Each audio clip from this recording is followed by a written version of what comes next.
মনে করে যে সংস্কৃতি বছর যে আওয়ামী লীগের দোষের দ্বারা মনে করে নির্যাতনে ছিলাম, দোষের দ্বারা এই ঘটনা ঘটিয়েছে। তো যাই হোক, যে চলে গেছে তাকে আমরা ফিরিয়ে পাবো না, আমরা তার জন্য দোয়া করবো। আর পরিবার পরিজনকে মনে করে আমরা সান্ত্বনা দিব, তার পাশে আমরা থাকবো।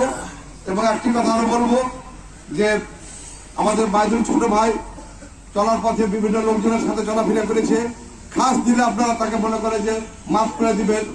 এবং বিভিন্ন মানুষের সাথে চলাফেরার মাধ্যমে হয়তো লেনদেন থাকতে পারে, তার বাবা আছে, তার ভাইরা আছে, তাদের সাথে আলোচনার মাধ্যমে আমরা সকলে মনে করেন যে এটা নিষ্পত্তি করবো, এই আশাবাদ ব্যক্ত করে আমি আমার সংক্ষিপ্ত বক্তব্য শেষ করছি। আসসালামু আলাইকুম।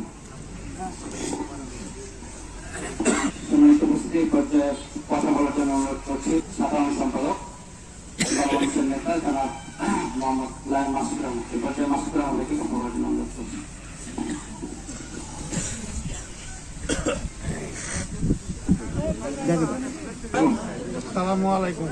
সামনে ভিড় করিয়েন না, একটু ফাঁকা করেন, দেখা হয়ে গেলে সাইডে যায় কোনো লাইনে দাঁড়ায়।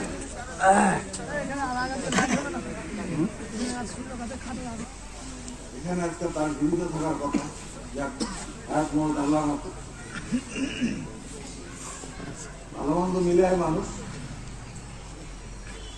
একটা জিনিস আমরা সাক্ষী দিতে পারি, পরোপকারী ছিল, ছিল কিনা বলেন? সবাইকে ক্ষমা করে দিয়ে।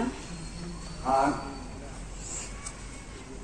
মাইজুরের যে 3টা ছোট বাল বাচ্চা আছে, তার পরিবার, তার মৃত বাবা, এগুলোর দায়িত্ব আমাদের থাকবে ইনশাআল্লাহ। আমরা যদি আমাদের বাচ্চা রাখেন,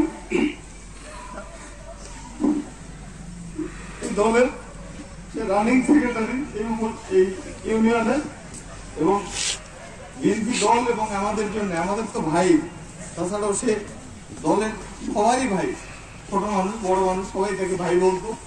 এবং করে বলার নাই, গত 17-18 বছর ধরে যে ক্ষতিটা